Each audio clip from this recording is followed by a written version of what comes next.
अगस्त 15, 1977 रात के 11 बजे ओहियो स्टेट यूनिवर्सिटी के एक साइंटिस्ट अपने डाटा एनालाइज कर रहे थे और अचानक रुक गए।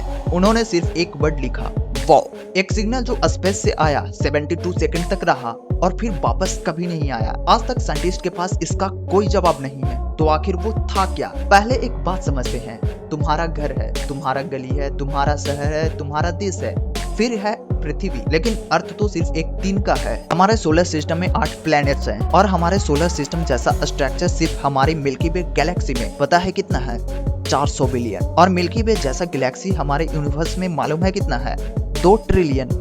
मतलब यूनिवर्स में स्टार्स की संख्या इतनी ज्यादा है कि अगर हम एक सेकंड में एक स्टार को गिनने के लिए बैठ जाएं, हमें पूरे स्टार्स को गिनने में 1 लाख करोड़ का टाइम लगेगा। और इन सभी स्टार्स के पीछे ना जाने कितने प्लैनेट्स घूम रहे होंगे, राइट? तो एक सवाल जो आपके मन में भी आया होगा, क्या ये सारा यूनिवर्स सिर्फ हमारे लिए बना था ताकि हम इस प्लैनेट्स पर रह सके, या फिर कोई और भी है वहाँ?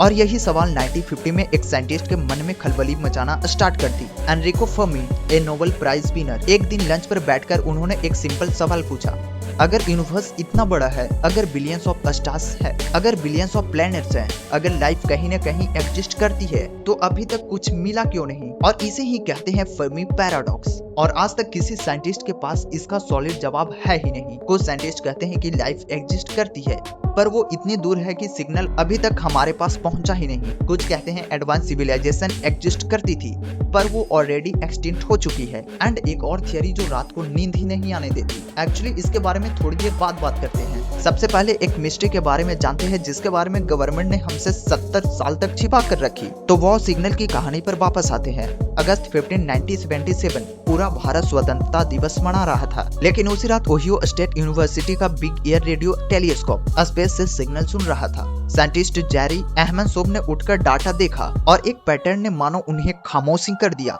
Signal 1420 megahertz. यह फ्रीक्वेंसी कॉस्मिक में बहुत स्पेशल और रेयर होती है क्योंकि यही हाइड्रोजन एटम छोड़ती है। और सबसे अजीब बात, सेटी के साइंटिस्ट पहले से ही कहते थे अगर कोई एलियन सिविलाइजेशन हमसे कांटेक्ट करने की कोशिश करेगी तो वह इसी फ्रीक्वेंसी पर मैसेज सेंड करेगी। सिग्नल सिर्फ 72 सेकंड के लिए रहा, एग्जैक्टली उतना ही जितना एक जीनियस स्पेस सोर्सेस के लिए एक्सपेक्टेड था। टैपली ने उस प्रिंट आउट पर लिख दिया, वाओ। फिर क्या, साइंटिस्ट ने उसी डायरेक्शन में फिर से दोबारा सुनने की कोशिश की, पर उसके बाद आज तक कोई सिग्नल दोबारा मिला ही नहीं। 2024 में आए एक रिसर्च ने सजेस्ट किया कि यह एक हाइड्रोजन क्लाउड से निकला नेचुरल कॉस्मिक फ्लेयर हो सकती है। पर रियली बताना, क्या ये आंसर तुम्हें सेटिस्फाइंग लगता है? बिल्कुल नहीं। और यही सब पिछली इन्फॉर्मेशन को देखते हुए 1961 में एक साइंटिस्ट ने एक फॉर्मूला तैयार किया जिनका नाम था फ्रैंक डार्क, और फॉर्मूले का नाम रखा डार्क इक्वेशन। ये फार्मूला एस्टिमेट करता है कि हमारी गैलेक्सी में कितनी इंटेलिजेंट सिविलाइजेशन हो सकती है जो हमसे कांटेक्ट करने के कैपेबल हो। इस फार्मूला में मेनली 5 फैक्टर को ऐड किया गया। नंबर 1, प्रति वर्ष कितने नए स्टार्स बनते हैं। नंबर 2, उस स्टार्स के अराउंड प्लैनेट कब कब किस किस और किस डायरेक्शन में होते हैं। नंबर 3, उन प्लैनेट्स में से कितने पर लाइफ पॉसिबल हो सकती है। नंबर 4, और उस लाइफ में से कितने के पास इंटेलिजेंट बनाने की कैपेबिलिटी है। नंबर 5, वो इंटेलिजेंट कितनी देर तक सरवाइव कर सकती है। जब डार्क ने इन सभी पॉइंट को नजर में रखते हुए कैलकुलेशन की तो पता है क्या रिजल्ट निकला?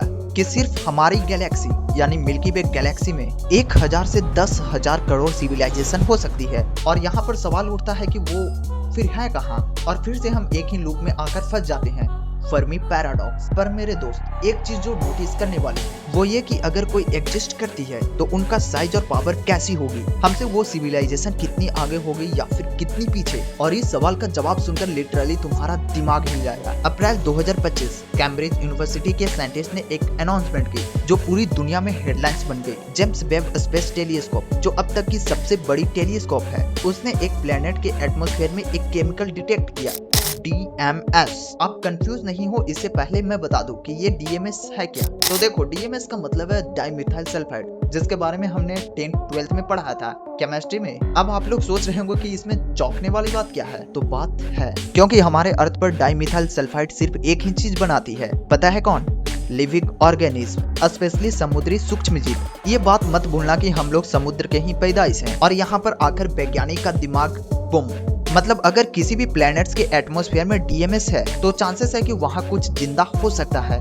और मालूम है इसका कंफर्मेशन रेट कितना है? 99.7%। लेकिन मेरी जान, ये साइंस है। यहाँ किसी भी डिस्कवरी को प्रूव करने के लिए उसका confirmation rate 5 sigma level touch करना चाहिए, यानी 99.99994%। और अगर मैं ऑनेस्टली बताऊं तो यह अब तक की खोजी गई सबसे ज्यादा एक्यूरेसी वाला डिस्कवरी है। याद करो, वीडियो के स्टार्टिंग में मैंने एक लाइन छोड़ा था, डार्क फॉरेस्ट थियरी। दरअसल यह थियरी एक चाइनीज साईफाई ऑथर की बुक से ली गई है, द 3 बॉडी प्रॉब्लम। पर ये सिर्फ फ्रिक्शन नहीं है। कुछ साइंटिस्ट एक्चुअली में इस लॉजिक को सीरियस लेते हैं, क्योंकि ये थियरी कहती है कि यूनिवर्स एक डार्क फॉरेस्ट है। हर सिविलाइजेशन एक आर्म्ड हंटर की तरह है जो अंधेरे में छिपा है, बिल्कुल खामोश। क्योंकि रूल नंबर 1, सर्वाइवल हर सिविलाइजेशन का प्राइमरी गोल है। रूल नंबर 2, रिसोर्सेस लिमिटेड है, दूसरा सिविलाइजेशन चाहेगा तो रिसोर्सेस कंप्लीट होगा। रूल नंबर 3, तुम कंफर्म नहीं कर सकते कि दूसरा सिविलाइजेशन पीसफुल है या नहीं, तो सेफली ऑप्शन यही है कि उन्हें डिस्ट्रॉय कर दो बिफोर दे डिस्ट्रॉय यू। शायद इसी वजह से कोई भी एडवांस सिविलाइजेशन खुद को रिवील नहीं करना चाहती, और इसी वजह से अगर कोई एलियन सिविलाइजेशन हमारे द्वारा भेजे गए सिग्नल सुन रहा होगा तो उसका रिस्पॉन्स खामोशी में ही रहना स्मार्ट होगा।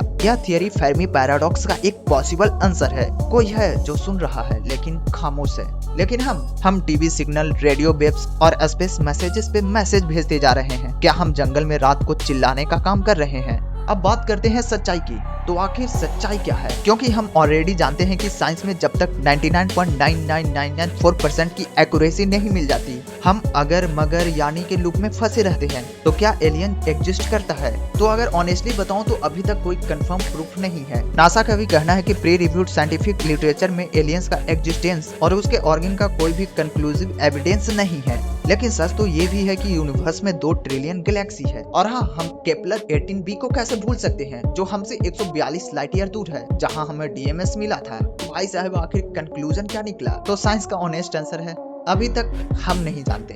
पर यूनिवर्स का साइज और जो हम डिस्कवरी कर रहे हैं, ये सजेस्ट करता है कि हमें अकेले होने की पॉसिबिलिटी बहुत कम है। और सबसे बड़ी बात, ये सवाल कभी सॉल्व नहीं होगा अगर हम देखना बंद कर दे। हमारे साइंटिस्ट टेलीस्कोप, रोवर और मिशन सब एक ही सवाल ढूंढने में लगे हैं, आर वी एलोन? तो अगर वीडियो इन्फॉर्मेटिव लगा हो तो लाइक एंड सब्सक्राइब करें एंड अपने दोस्तों के पास जरूर शेयर करें। मिलते हैं नेक्स्ट वीडियो में। This is Shivam Thakur signing off.